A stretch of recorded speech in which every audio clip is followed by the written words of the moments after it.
To replace the air filters, we go into the menu, click Maintenance, select Replace Maintenance Parts, and then Air Filter, and press the Start button.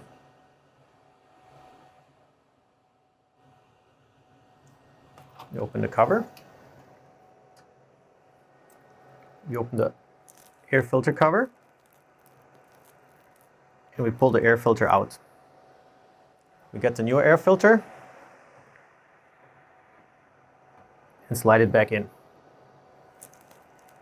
and close the cover.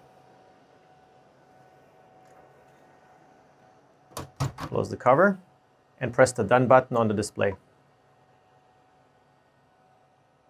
Now the carriage is moving to the front so we can access the rear back filter.